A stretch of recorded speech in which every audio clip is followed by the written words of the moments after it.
इसी प्रकार पवित्र सिख धर्म के वर्तमान के जितने भी गुरुद्वारे के अंदर या जहां भी पाठी हैं, वो गुरु ग्रंथ साहब के महत्व को समझ नहीं सके। इस दास ने समझा कि वो कौन है दानक रूप रहा करतार, कौन था वो बेई नदी में एक जिंदा महात्मा के रूप में उनके साथ आया था और एकदम अंतर्ध्यान करके उनको कहाँ लेकर गए थे, कौन थे वो और कैसा वहां परमात्मा गुरु ग्रंथ साहिब में लिखा है वो साकार है। उसकी चाल बताई है, उसकी आंखें बताई, नाक तक बता रखे गुरु नानक साहिब जी ने। तो क्या जाना इन्होंने वर्तमान वालों ने इस सदग्रंथों को। और सतगुरु के लक्षण कहूं वो मधुरे बैन विनोद, 4 वेद 60 शास्त्र, वो कहे 18 बोध। सतपुरुष जिन जानसी, सतगुरु जिसका नाम जिन्हें खाक जाने। सतपुरुष यानी परमात्मा को किसी ने जाना, उन महापुरुषों को छोड़कर जिनको सीधे आकर मिले थे, उन्होंने अपना अनुभव लिखा, इसको समझ नहीं सके।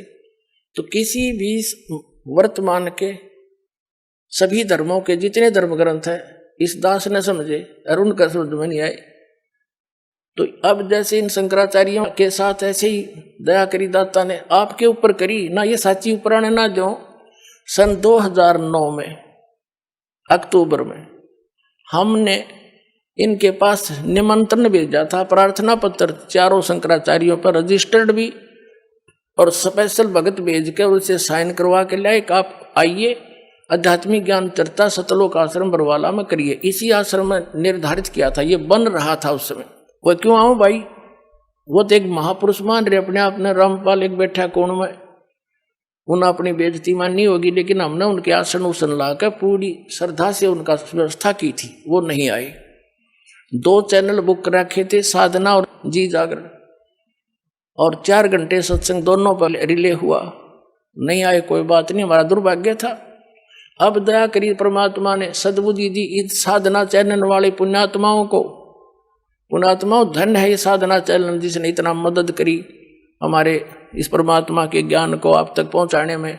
जिस भी चैनल पर चलाओ थे तीसरे दिन हाथ खड़ा कर लेते, क्यों धमका दे इनको दूसरे, क्यों उनकी पोल खुल रही थी सबकी, ये आपके शत्रु हैं, मित्र नहीं है। सन 2003 में आस्था चैनल पर चला था हमारा प्रोग्राम, 6 महीने चला था और सबके में आलण लग गया था। इन नकलियों को पता लग गया, इन्होंने तुरंत उसको धमका डरा कर बंद करवा दिया। हमने सिर पटक लिया, किसी चैनल वाले ने चलाया नहीं। फिर कुछ दिनों के बाद ये साधना चैनल नया नया खुला था, इस पर कोई गाहक नहीं था, हमने कोई ओटे नहीं था, हमारा नो जोड़ बैठ गया। तो इसने मुंह मांगे पैसे भक्ता ने दिए इसको और ये चलाएगा। मालिक की दया है, लीला तुसी की। पहले इसका कवरेज बहुत कम थी, तो उस क्षेत्र के लोग खूब परिचित हुए। थोड़ी देर तक गालम गाला हुए, मारे गए फोन पर भी गालियां दें, क्या बकवास कर रहे हो, बंद करो इसको। तो बड़ा संघर्ष के साथ निकल के ऊपर आए हैं पुण्यात्माओं। और अब जो भी सुना इस प्रोग्राम को, आंखों से आंसू गिरते हैं। कहाँ छुपी थी ये सच्चाई, कहाँ भूले बैठे थे हम भगवान को, आसपास भी नहीं थे दाता के।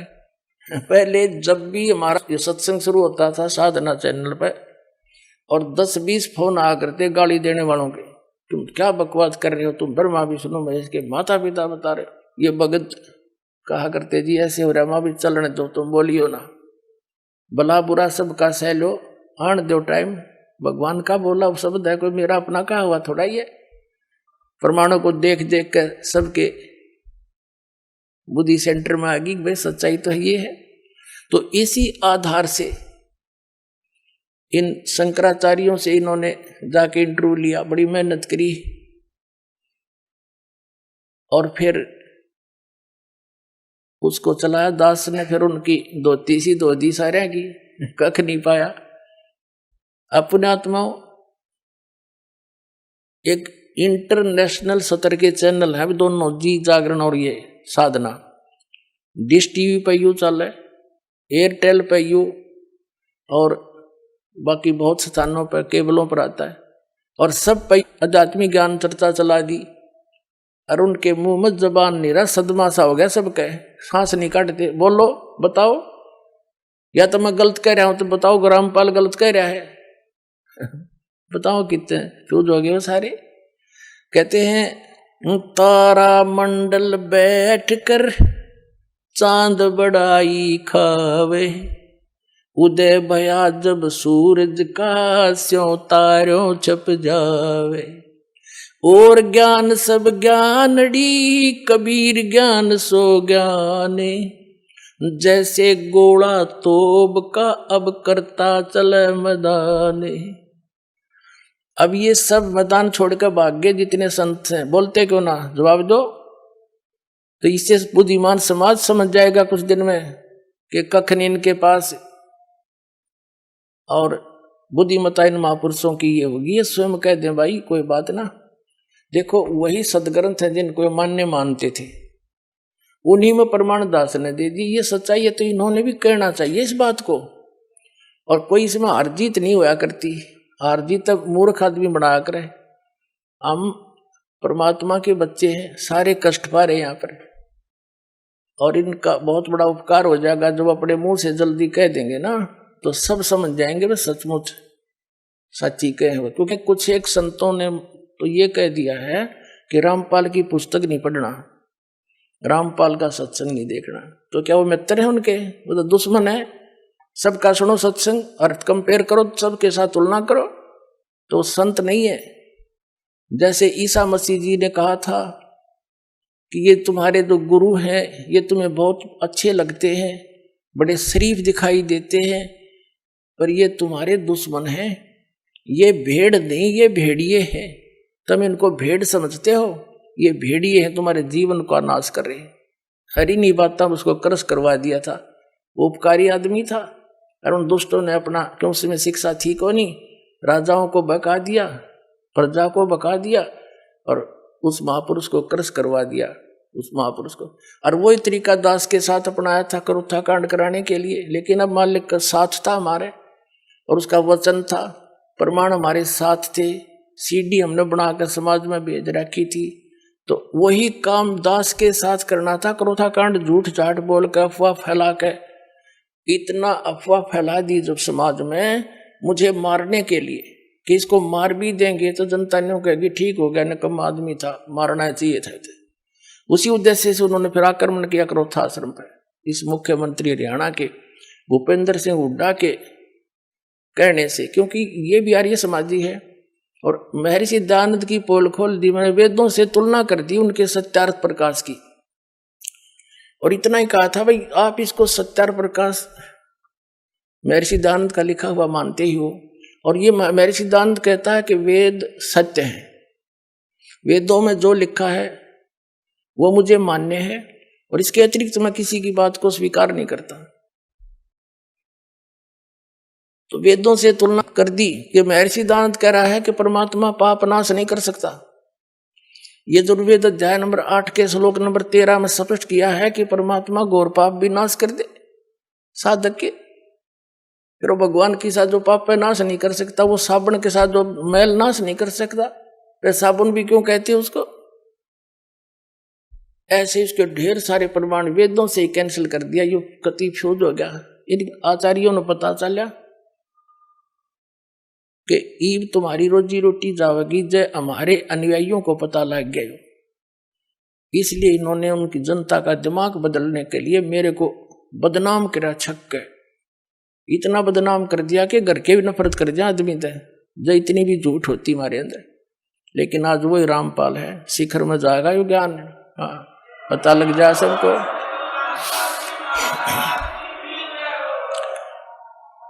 तो ये अब ये सफल नहीं हो सके। एक तो साथ कबीर समर्थ शक्ति हमारे है, और हम कति सारी साची और प्रमाणित बता रहे हैं, जिस कारण से ये ईब सांस घोट के बैठ गए, ग्रानी क्वित पहुंच गए, आसपास भी नहीं है।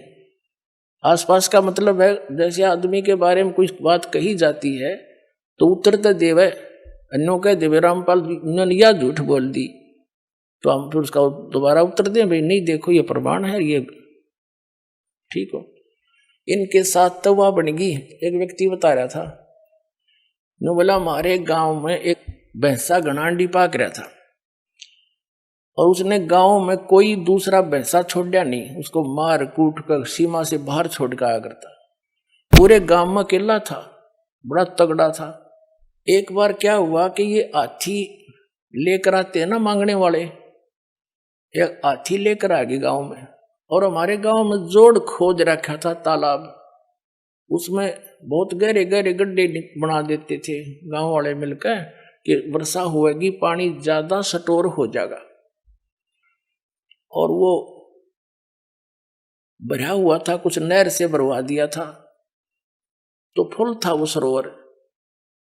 हाथी वाले आए, उन्होंने अपना सारा दिन गांव के नगर में कुछ मांगा मूंगी करी, हाथी दिखाकर वो दाने दूने कपड़े लेते, और फिर वहां बैठ के तालाब के किनारे आप खाना खान लग गए और हाथी छोड़ दिया उस तालाब में। हाथी गहरा गहरा पानी था, उसमें खूब मस्ती मारा, उसके अंदर लौट रहा गर्मी में। हाथी का थोड़ा सा सिर दिखा है और सूंड थोड़ी सी दूर इतना दिखा है। वो जोटा आ गया भैंसा पानी पीने के लिए दोपहर में। अब उसने हाथी का थोड़ा सा सिर दिखा बाहर, जोटे ने सोचा दूसरा जोटा कैसे आ गया जो मेरी जो डायरेक्शन में। वो बता रहा था कि वो जोटा चला पानी में उस हाथी की तरफ, अब इसको मारूं टक्कर, अब इसको करूं ठीक। हाथी ने भी देख लिया कि वो आ गया तेरे निकट। हाथी उस बाहर निकला, उस खड्डे से एकदम बाहर खड़ा होगा, और जोटा नो देखा और उसके मुंह पर मारा पानी, फर सूंड में भर रखा था। उन्होंने बताया था कि वो जोटा वहां से दौड़ा था सपेट को सुती स्पीड थे, और 3 किलोमीटर 4 किलोमीटर हमारी सीमा है दूसरे गांव की, उस सीमा ते पार जाकर उसने पीछे मुड़ के देखा। तो और गांव के लोग नो देखे कि भाई इसका कोई पीछे भी नहीं लग रहा, और यूं इतना कसूता बाजा क्यों जा है, सीमा पार कर गया। तो पता लग गया कि ऐसे ऐसे बन गई अंडी गेला। तो पुण्यात्माओं दास ने यू सारा हाथी दिखा दिया इन ताई, अब ये पता नहीं कहां जाकर डटेंगे।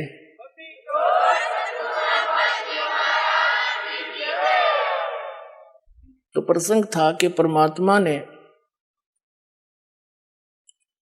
आकर के यहां बताया है कि पुण्यात्मा तुम गलत स्थान पर फंस रहे हो, आप यहां के वासी नहीं हो, ये आपका स्थायी स्थान नहीं है, और आपको भी पता इस बात का तो स्थायी नहीं है। इसका विकल्प ये है कि जितने आप हो, आपके बच्चे, रिश्तेदार, रिलेटिव, उनको पूरी तरह समझाने की चेष्टा करो, भले ही वो एक बार ना माने, प्यार से दूसरी बार 5-10 दिन के बाद जाकर फिर स्टार्ट करे, 10 दिन के बाद फिर पहुंच जा, धीरे धीरे स्वाता जैसे उसको जितना स्वा उतने बोला फिर चुप हो जाते, वो गाली भी दे बोला ही नहीं, क्योंकि हम सारे ऐसे थे, भ्रमित थे। और फिर धीरे धीरे यह बात आप पर समझ में आ जाएगी। तो इन बच्चों को भी मालिक के लाइन में लाओ। दास ने देखा है कि छोटे बच्चे इतने अच्छी आत्मा के थे, उन बच्चों ने नाम लिया, ज्ञान समझा, 15, 16, 20 वर्ष के। फिर माता पिता संघर्ष करें तो अंदर देवता पूजने छोड़ दिए, समाज पर भी माथा ना टेकता, तो कि हमारा कुपूत पैदा हो गया, किसी कहीं लड़की ने नाम लिया तो उसके पीछे घर के पड़ दिए। अब धीरे धीरे उन्होंने सारे परिवार ने आना पड़ा इस ज्ञान समझ के, फिर रोज के नए नए सुख दिए परमात्मा ने। तो आज वही परिवार समर्पित हो गया इस दाता पर। पहले हमने गाली देवा था, अब ऐसी अफवाह फैलाते हैं बहुत से लोग कि रामपाल तनु का है कि अपने जो कोई मर जावे उसने घसीट के ले जाओ, कंधा भी मत दो। इन झूठ बोलने तो मतलब है, और दूसरा काम नहीं नकलिया ने। कोई बात हुई, हम सरेआम कहते हैं संस्कार करो, विधि से ले जाओ, जो बेमतलब के बवंडर है वह ना करो। जैसे मरने वाला मर गया, उसने फूकन की तैयारी कर रहे, अन्यों का भी इसका स्नान कराओ, वो खाक स्नान कराओ है, फूकन जान लाग रहे हैं, और नहवाओ धुआओ, ये बेमतलब की बकवादी न शुरू करा रखी। फिर क्या है, जैसे कफन है, मुर्दे को ढकने के लिए एक पर्याप्त है।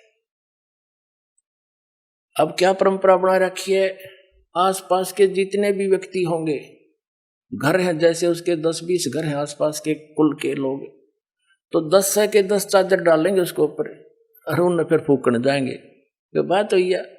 ये एक्स्ट्रा वेजेंस मतलब की बकवाद। एक कफन डालो तो हमारे विरोधियों ने क्या अफवाह फैला रखी थी कि रामपाल तेने कहा कफन भी मत डालो। रामपाल ने कहा ये एक्स्ट्रा मत डालो, एक अवश्य डालो।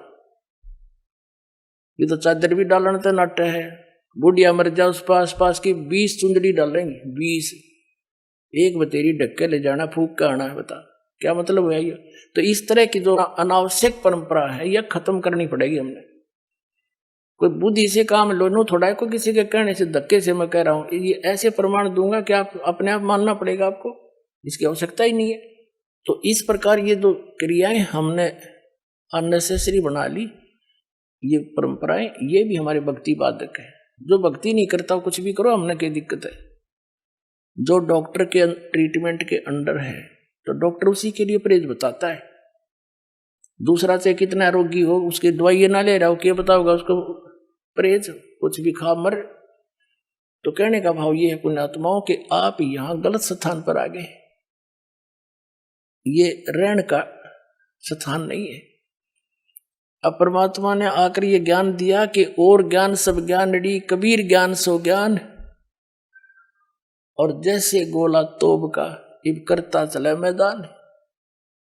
ये तोब का गोला है तत्व ज्ञान परमात्मा का दिया हुआ, और कर दिया सारा साफ। थोड़े दिन लगेंगे और घना टाइम ना लगे, क्योंकि अब तो विस्फोट सा हो रहा है। और जो दास परमात्मा का दिया हुआ ज्ञान और जो यहां भी रहने की क्रियाएं हैं, यही है जो दास बता रहे।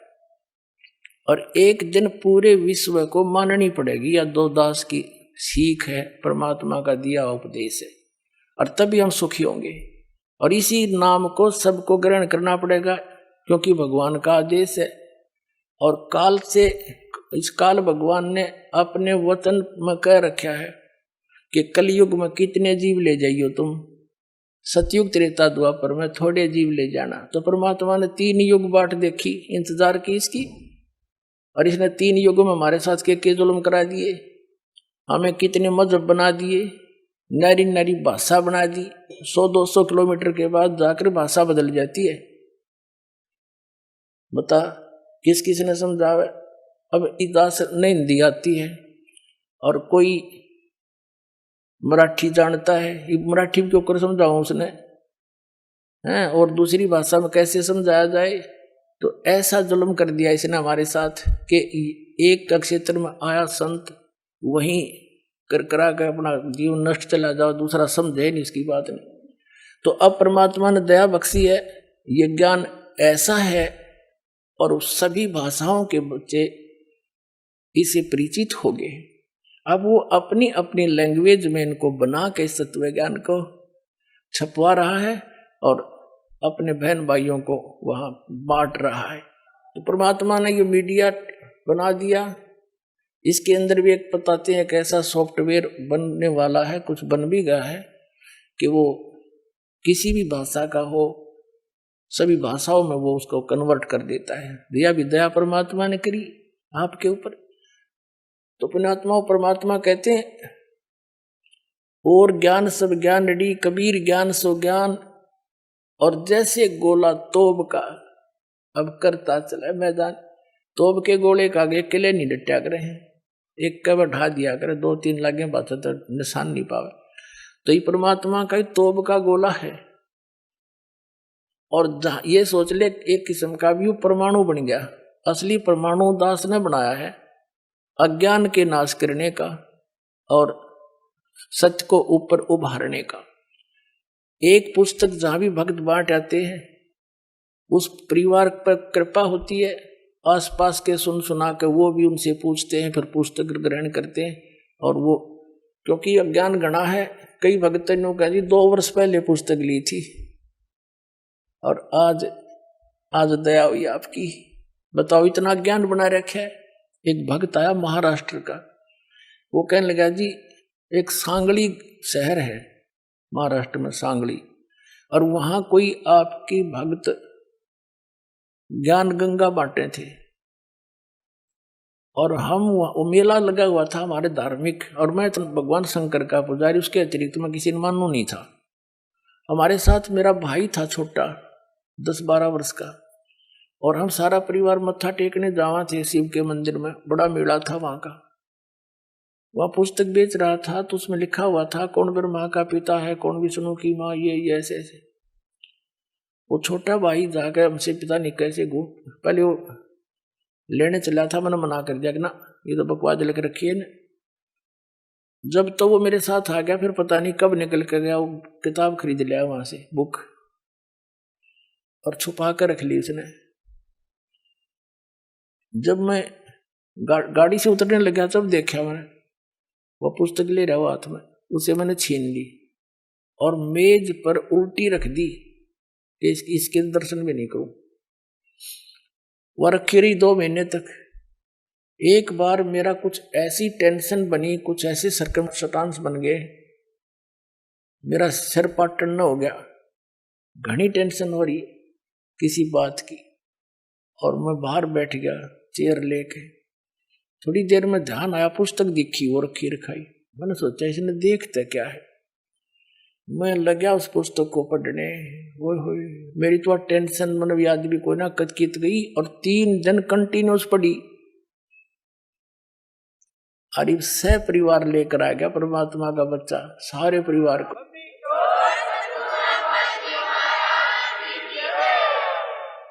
तो ये एक किस्म का परमाणु बन गया ये पुस्तक परमात्मा के ज्ञान की। अब वो उससे फिर रिश्तेदार में जाती है, वहां से ले गया सैकड़ों पुस्तक, सबको दूंगा एक एक, और प्यार से पढ़ाऊंगा, अपने कसम खाऊंगा, बताऊंगा सच्चाई क्या है। मेरे जैसे भ्रमित है सारे। तो पुण्यात्माओं, आप सबका दायित्व बनता है यो कि अपने भूला न राह बतावे।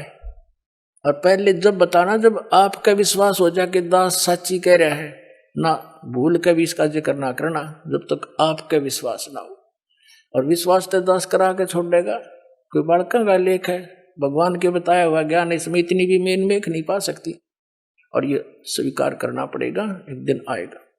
तारा मंडल बैठ कर ये चांद बड़ाई खावे, उदय भया जब सूरज का स्यों तारों छुप जावे। अभी तक हम जिस भी देवी देव ने पूजे थे, हमने वो गणाए महिमावान लगे था, और परमात्मा के इस ज्ञान की रोशनी में अब ये सभी ज्ञान ऐसे छुप जाएंगे, ऐसे निष्क्रिय हो जाएंगे, निरस्त हो जाएंगे, जैसे रात्रि के समय तारामंडल के अंदर आकाश में चंद्रमा सुशोभित होता है और सबसे ज्यादा प्रकाश युक्त नजर आता है। जब सूर्य उदय हो जाता है, वो रहता विद्यमान है पर उसका अस्तित्व नहीं रहता, हमारे लिए उसकी आवश्यकता नहीं रहती उस समय। तो अब ये सूर्य का उदय हो रहा है। अभी तो ये समझ लो वो देसी भाषा में झोल बोला सा ही है, यानी थोड़ा सा वो सूर्य उदय होने से थोड़ा सा पहले रोशनी होती है। अभी तो इतना होया है यो। अरे देखना जो शिखर में होगा सूर्य, पूरे विश्व में ज्ञान हो जाएगा ये, पूरे विश्व में।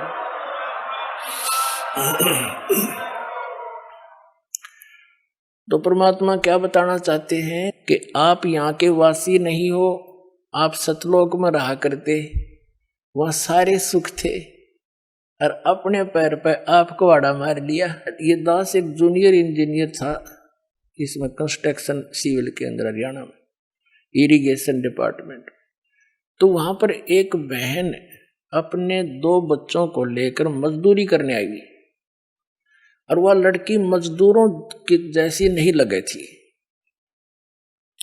फिर भी कोई इतना विशेष ध्यान निगाह में, कोई बात नहीं, पता नहीं परमात्मा किस घर में कैसा बालक हो जाए। फिर वो रो रही थी, रोने लगी। कुछ देर बाद दूसरे तीसरे दिन जब हम दोबारा गए, उससे पूछ बैठा, भाई बहन क्या बात है, क्यों रो रही हो? वहीं पर और कई मजदूर बैठे थे, बेलदार वगैरह, उनकी पत्नियां थी। वह बहुत बुरी तरह रो ही रही थी। उसने थोड़ी देर बाद से फिर बताई साची कि मैं ऐसे ऐसे एक बहुत बड़े घर की बेटी थी, सेठ था है मेरा पिताजी, बहुत बड़ा पैसे वाला, और मुझे सारी सुविधा थी। और जो मेरा पति है ये हमारे यहाँ नौकर रहा करता, और मैं इसके जाल में फंस गई। मैं इतनी प्रभावित होगी, मेरे माता पिता मेरे आगे रो भी दिए, उन्होंने मेरे पैर भी पकड़ लिए, बेटी कुछ भविष्य देख ले तू अपना, तू कहाँ जा रही है, रोटी टाइम पर मिले नेगी, क्या हाल होगा तेरा, लेकिन फिर हम तेरे को घर नहीं बढ़न देंगे, या तू पक्की सोच लिए। मैंने एक नहीं मानी और इस मेरे पति की बात में इतनी फंस गई, हम वहां से घर से भाग गए। अब ये जो मैं पैसा लेकर आई थी 1-2-4 लाख रुपए, वो खर्च खरीदी, सारा शराब पीता है। अब मैं मजदूरी करती हूँ और वो मेरे पैसों से शराब पीता है, और बोल लूँ तो मैंने रोज कूटे। अब कोई मेरा वाली वारस रहा नहीं कि तो मैं दुख रोज दूं जाके, मैंने अपने पैर पे आपको आड़ा मार रखे। तो पुण्यात्माओं, आज आपकी वो दशा है, आप उस समर्थ ने छोड़ के इस कंगाल के साथ आ गए, और यहाँ हर एक चीज का टोटा, समय पर टूक नहीं, वर्षा हो जा 2 दाने हो जा, ना भूखे मर जा, अकाल गिर जा। उस समर्थ को, उस स्थान को छोड़कर आप यहाँ भिखारी बन गए, और वहां सदा व्रत था, यहाँ टाइम पर टूक नहीं मिल रहा। 90% व्यक्ति दुखी है, यहाँ 90% हैंड टू माउथ है, और कम से कम विश्व के 20-30 बल्कि 40% आदमी मांस खा के गुजारा कर रहे, मछली कोई खाने नहीं, ये खाने की चीज है, नरे पाप कमाने। तो कहने का भाव ये है पुण्यात्माओं, हम गलत स्थान पाएंगे, या वह वस्तु है ही नहीं जो हमने, जिसकी हमें आवश्यकता है, अति आवश्यकता है। किस किस चीज की आवश्यकता है? तो मृत्यु नहीं होनी चाहिए। अगर हमारी मृत्यु ना हो, हम फिर भी से ढीठ हो रहे हैं, कोई दिक्कत नहीं, तो हाथ भी कट जाए, पाँव भी कट जाए, मृत्यु ना होनी चाहिए। अरिया भी कंपल्सरी। दूसरा, बुढ़ापा नहीं होना चाहिए, कोई वृद्ध होना पसंद नहीं करता, सारे होंगे। फिर आप देख रहे हो यहाँ सारी सुविधा चाहिए, बड़ी कोठी, सबकी इच्छा है बड़ी कोठी हो, कार हो, पार्क हो, डली हो, सरोवर हो स्नान करने। तो ये सुविधाएं आप यहाँ खोज रहे हो, जहाँ 7 जन्म भी 100 असंख्य जन्म नहीं पा सकती आपको। ये सतलोक में है, आपकी ज्यों की त्यों रखी है, वहां आपका सारा सामान सुरक्षित है। लेकिन आपकी बुद्धि कद सेट होएगी जिस दिन आपकी बुद्धि यहां से इस ज्ञान से हटेगी। ये ना सोचना दास को एक लोक वेद दंत कथा सुना रहा है, या किसी डोम बाट की गाई हुई कथा सुना रहा है। ये तो वो वचन सुना रहा है जो परमात्मा ने स्वयं अपने घर का भेद दिया करके, और जिन महापुरुषों को साथ ले गए फिर वापस छोड़ा, उन्होंने इसलिए छोड़ा था कि ये मेरे गवाह बन जाए, फिर बाद में मेरे बच्चों को गवाही दे जाए कि सचमुच कबीर इज गॉड, कबीर परमात्मा है, और सतलोक में ये सारे सुख हैं।